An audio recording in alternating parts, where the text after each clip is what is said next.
Hey everybody, this is the Sliders Review, and since it's Women's History Month, I'm here today to talk to you about Easy A. This movie came out in 2010, and holy crap, it is my all-time favorite chick flick movie.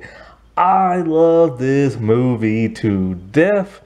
It bumped Mean Girls out of its spot. This is like, and it even like bumped out like Bring It On, you know what I'm saying? Like this movie was everything. Emma Stone is a mega star in this movie. She's done things in the past, like Superbad. She was on Malcolm in the Middle as like a bully. She was in The House Bunny, but this is the movie that put her on the map to stardom, where she became the it girl for at least a good 5 years to a decade and everything. La La Land kinda slowed down her momentum, and she's doing a couple of projects here and there, but things I've never even heard of. So sadly, her star power is starting to slow down a peg. Because I remember after this, she did like The Help, and that was a huge movie and stuff.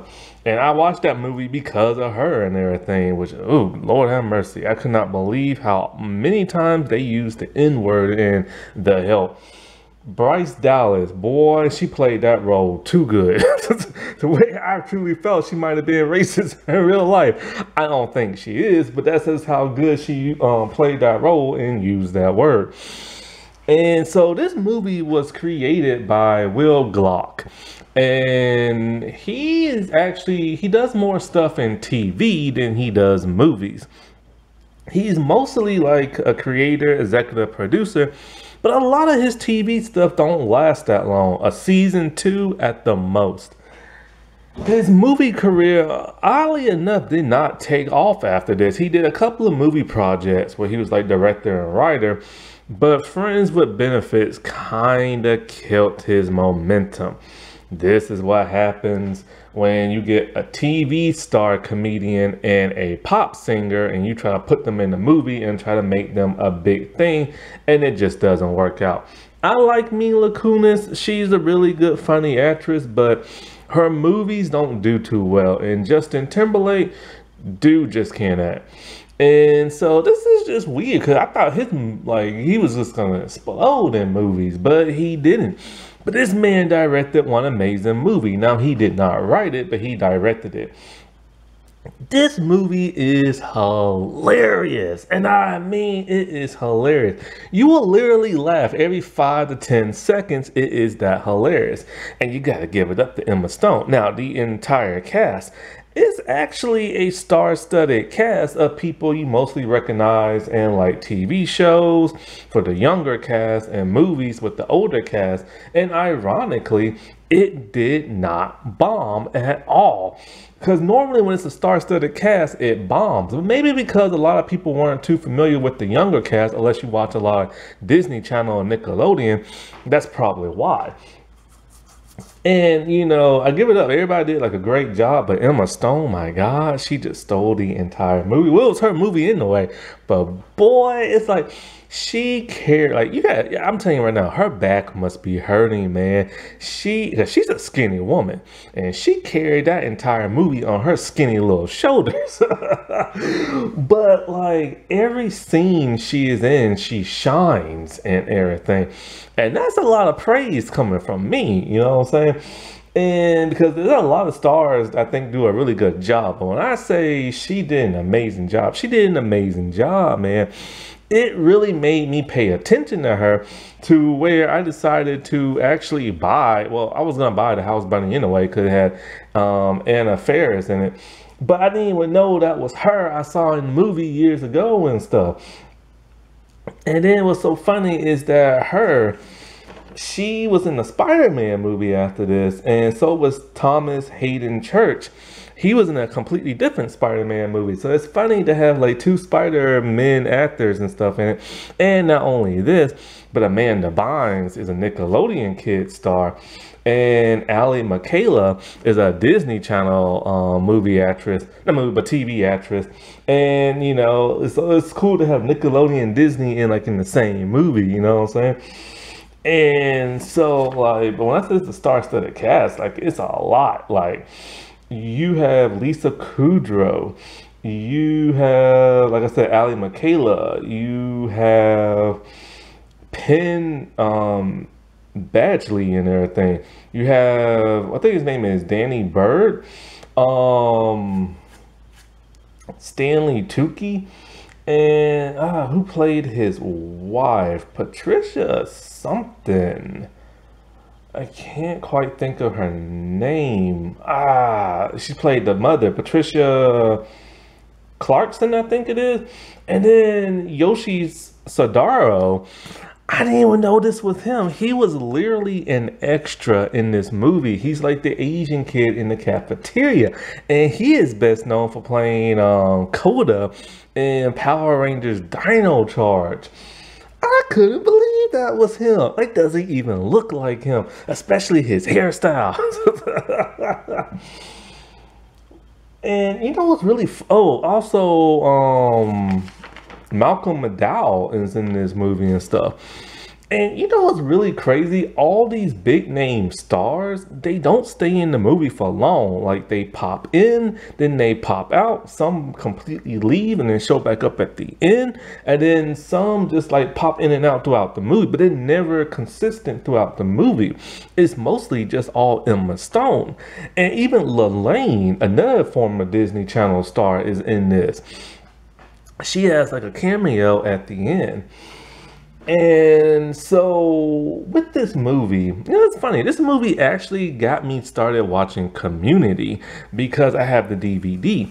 And so they have like trailers on the DVD. And so when I saw the trailer for Community, I'm like, wow, that's like a really funny show. Because I never watched it. Like, I knew about it, but I just didn't watch it. And that Spanish rap really got me into wanting to watch it and stuff. And so, like, when it came to this movie, I had a difficult decision. I did not know if I wanted to use my Woman History Month template or my Valentine's Day template, because it does have undertones of romance, being a adaptation of the Scarlet Letter. But, like, you know, it has more female empowerment with that of Emma Stone characters. I'm like, you know, I just gotta put with the female template.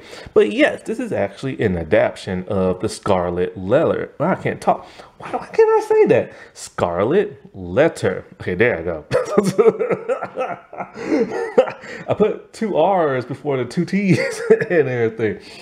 And it's really a very weird adaptation with very modern take on it and stuff. Basically, it's about a woman who commits adultery and everything. Only difference in this movie is Emma, who plays Alla Pendergast. Oh boy, that's a name right there. She doesn't commit adultery. She just lies about it, and it blew up. The interesting thing about the character of Olive is a free spirit. Her family is the type who doesn't judge people. They're very liberal. They adopted like a little black kid. They let her do whatever she wants, and they tell her, you know, no judgment, nothing like that. She's allowed to live her life however she wants to. And the interesting thing about her is that she lived a really good life. She doesn't do anything bad. She's still a virgin and everything in high school. And, you know, she's a very friendly, very helpful person, and a very comedic, sarcastic person at that. She lives her life to the fullest no matter what. And she's a very helpful person. Her biggest flaw is that she is too nice. And she'll tell a person no until they start to beg. And she can't help but to feel sorry for them because she has a huge, huge heart and everything. And so that what causes all this confusion in the movie to where she becomes like a huge outcast and everything. And people, and it's funny because she is in high school, and high school is one of the hardest times to be in. And she is getting dumped on by like everybody in school. She is literally outcast. Even her best friend has turned on her and stuff. And so it's a really unique social experimental type like movie that deals with the woes of like, you know, teen angst and high school drama and stuff, but it's played for laughs. But there's a lot of seriousness in the undertones of this movie. At one point it was starting to get so dark I thought something bad like an assault was going to happen and everything, but thankfully it didn't, because I just didn't know which direction that was going to go in. It got like dark fast and stuff. And, you know, with this movie, a person's reputation is everything. And sadly, she squandered her reputation with this lie. And as a result, people turned on her, which is what happens in society. People judge people. And it's funny because her and her family are always saying like, no judgment, no judgment. But yet everybody in that school judges her, all because of something she did not do. And it's one of those things that teaches people you shouldn't just judge from hearing rumors, this and that, because you gotta think about the implications on a person's psyche that it has. And it weighed a toll on her to so much that, like, you know, she broke down and even went to church, which is something she doesn't do, and because she wanted some guidance and everything, because she couldn't go to the guidance counselor because even the guidance counselor lied on her and stuff. And, you know, and also when you watch this movie, it lets you know what time era you're really in, man. Because like, okay, throughout this entire movie, you see her talking to the screen. And when she's talking to the screen, the atmosphere is different. You know, it's a different type of camera, but you don't really know what's going on or who exactly she's talking to and who she's holding up these signs to. And so like, halfway towards the very end, she tells the teacher, Mr. Griffin, played by Thomas, that like, you know, I should have never told you that. I'm sorry. So if you're watching this part, no, I should never did that. So then it lets the audience know she is indeed talking to somebody, but who, and who is she recording this message to? And I'm thinking to myself, I hope this isn't like a final video note of her life, but no, it didn't go that dark either. But then you find out she did a webcam stream. But here's the thing. It's not like a live stream on social media. And yes, there was social media at that time. Twitter was around, Facebook and MySpace. I don't think Instagram was, but like all the other ones were. And this is before they started doing live streaming and everything. So basically what it is, she just had like a webcam attached to her laptop. I don't know if it was that far back in the day. We had to buy your own webcam and attach it to the computer. I remember those days, man. But now they're just in every form of like computer type stuff there is, and tablets and stuff. And so she couldn't upload it live on like social media. So what she did is she recorded the entire thing. Then she paid to have like her own web page, and she put it on that for everybody to watch at a certain time. That's just how things were back in 2010. And it's 2023. Just think of how far we have came in technology, man. And I thought we was like, real, man, chill, I'm gonna tell you this right now. Back in 2010, we was at the height of like the evolution of like technology and the internet. And now when I'm looking back, I'm like, man, we were kind of like in the Stone Age. And so basically what this is that she hangs out with this one friend named Rhiannon. Rhiannon. I keep getting her name wrong. Rhiannon. And she's played by Ali Michaela, right? And so like, they're talking about what they did on the weekend. Basically, she did nothing. I'm telling you, every scene she's in, she's great in. Basically, her weekend is kind of like how you would expect a normal person weekend to be. Like they're just in their room, they're listening to music, they're singing the song to the music, they're dancing. Like every scene she's in, she is very energetic. She is like very engaging and everything. Dancing with the dog in the shower, doing an homage to Ferris Bueller Day Off and everything. Because she loves 80 movies, especially 80 like love movies and stuff. And they make total like a lot of references to those 80s movies.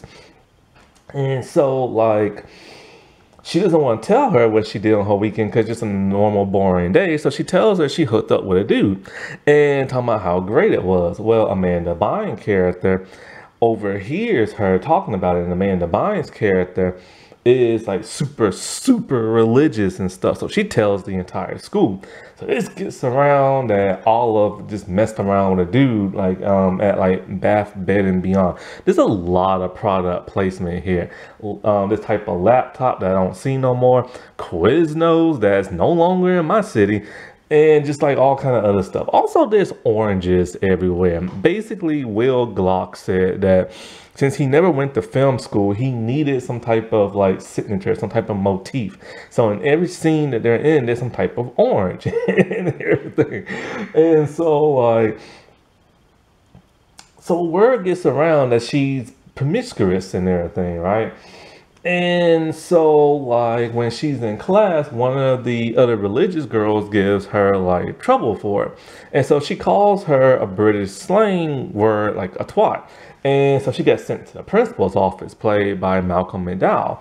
And what's interesting about him is that when I listened to the commentary, because back then I used to listen to the commentary on DVDs, Will said that Malcolm did not want to take direction because he's like this huge movie star and very famous, and I think he's British or Scottish or something like that. He just didn't want to take direction. He's like, I know what to do. I know how to take my cues. I know all this other stuff. And so he just did his lines and stuff like that. And so she gets like, you know, Saturday weekend detention, along with this boy named Brandon, played by Bird. And so like Brandon is secretly gay, and that's like her friend, but they haven't hung out in a good while. And his whole drama is he gets picked on a lot for being gay, to the point where he has to get into fist fights at school because kids are giving him such a hard time. And so as they're talking and everything, you know, she tells him that she lied and everything. And so he thinks she's pathetic, wanting everybody to believe that. But then he comes up with a crazy idea. He wants her to lie and say they did it so that people will think he's straight and will not pick on him. And when she says no, that's when he starts begging and pleading to the point where he's almost in tears. He gives her a heartfelt speech telling her that he just can't take it no more. He can't take the harassment. He can't take the bullying. And this is something that they go through a lot, like the LGBT. Like they get bullied a lot by people and stuff. And, you know, this is still going on today. I mean, look what's going on with Florida and the governor with the whole don't say gay bill and stuff. And, you know, it's like crazy and stuff. And so she finally says she'll do it, but she doesn't do anything on a small scale. It has to be huge. So this one girl throwing a party. And so they're going to pretend to do it in like the bedroom. So they're drunk and all this other stuff. And she's trying to get him to act straight, but it's hard for him to do it. So this comes up with the most hilarious thing in the movie where they're in the room and she's telling him to moan and groan. And this makes for one of the most hilarious things ever. Even you need to watch the bloopers too, man. It's even funnier. And so like, they pretend to like do it, and so everybody like think he's like the hottest stud in the world because he just banged Olive and stuff. Now she has a love interest that she likes, a guy they call Woodchuck Todd, played by Badgerly and everything, Penn. And so he is barely in the movie because he was filming Gossip Girl at this time. So he was always coming back and forth. So he's the one who normally pops in and out the movie a lot. And he's always bumping into her and they have like sarcastic humor, this and that. And they call him, I now throw my camera, they call him Woodchuck Todd because he's the mascot. The mascot used to be the Blue Devil, but Amanda Bynes character didn't like that, so they changed it to Woodchuck Todd. And so he is her love interest, but this is the undertonal romance in the movie. They never really pursue each other in the movie and stuff, but he was almost her first kiss back in the day when they was little. But he didn't want to do it because he was scared, and she just said she'll pretend that they did it and lie to everybody. So that was her first lie and everything. Brandon, after this, disappears from the entire movie until the very end. Why? Because he was filming Cougar Town at that time. And so, like, Amanda Bynes characters get, no, not Amanda Bynes, but what is it? Allie from, what's her name? Rihanna. She got pissed at Olive because Olive, like, you know, supposedly did it at the party, and Rhiannon, not Anna, that's the singer. She was just making it all about her, being jealous, but like, I could have been there, like, hold your hair and all this other crap. And they get into a huge argument to where she calls her a skank. This pisses off Olive. And she's all like, you know, if people think she's this and that, well, she's going to prove that she is. So this is when they do like a huge montage of her, like, you know, going to the lingerie store as a teenager, making her own outfits. Basically, she wears a bunch of bustier lingerie shirts throughout the entire movie at this point. And she puts on there a red A for adulterer, just like in the Scarlet Letter. And so, like, originally in the commentary, they said it wasn't supposed to even be bustier. It was just supposed to be trashy wear, like thongs and pants that come below, and similar to what Lita used to wear back in her WWE days and stuff. And a lot of tank tops, but they wanted to go to full-on, like, lingerie look. And it's weird because she's a high school student who's wearing lingerie at school and everything, and doesn't even get in trouble for it. And so because of this, everybody just thinks that, like, you know, she's like the biggest hoe in like the school and everything. And this causes now other students to proposition her. See, what Brandon did is he bought her a toy and gave her a gift card. He told this one dude named Evan, and Evan's overweight. And Evan's all like, can you tell people that, you know, we did it or something? She keeps telling him no, and he's all like, well, I don't need your permission, which is totally messed up. And so this movie has a lot of important messages, but sadly, because she gives in the peer pressure and because it's a comedy, you don't really learn nothing that much.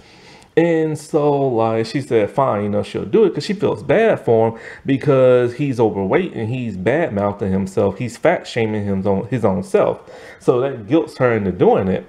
And so, like, you know, now other nerdy dudes are giving her gift cards and this and that. And she uses those gift cards for everything. And so, like, now she's getting a worse and worse reputation when she talks to a school counselor, who is Lisa Kudrow, who's basically playing Phoebe, but not really, but still makes those noises. She is married to Mr. Griffin. Mr. Griffin is Olive's favorite teacher. And so Mrs. Griffin will not listen to her. She just gives her a bunch of condoms and stuff like that. And so at some point, she decides to be nice to the super religious girl at school. And the religious girl boyfriend is in pain and doesn't know what's wrong with him and this and that. He's also like 22 and still in high school. And, oh, this is also Amanda Bynes' last movie ever and stuff. And last on-screen appearance. And so, like, turns out that her boyfriend, played by that Twilight dude, he has chlamydia, and he caught it from somewhere. So, of course, when his mom smacked him in the head in the hospital, he lies and says Olive did it because he panicked and everything. And so this causes the religious girl to be pissed at her. And, oh, before I get into the rest, so, like, when Rianne was, like, you know, on the phone getting mad at Olive, her real-life sister was actually on the other end of the phone reading lines to her, I found out. Because, anyway, This causes the religious girl to be pissed at her and causes her to get her religious like group to basically turn everybody around the school against her. Even Rianne turns against her and starts being friends with the religious girl who she don't like. This is when Olive just can't take it no more, you know, and she tries to get religious counseling for her, only to find out the pastor is the father of the super religious girl. So now this is at the point in the movie where she's all like, you start to hear what she really wants. She really wants to be romanticized by a guy. She keeps talking about she gets all this fake play, but nobody's actually putting the moves on her. Until this one dude does, who's kind of dating Rianne and stuff. Well, he's just like a dopey dude, but then it turns out that he thinks that you have to pay her to get real stuff. So he's constantly trying to kiss her in the parking lot, and she keeps pushing him off her. This is the point where it started to get dark. I thought he was gonna get her and stuff, but thankfully she was just able to push him away, like after like 5 times he tried and stuff. And this is when Woodchuck Todd shows up.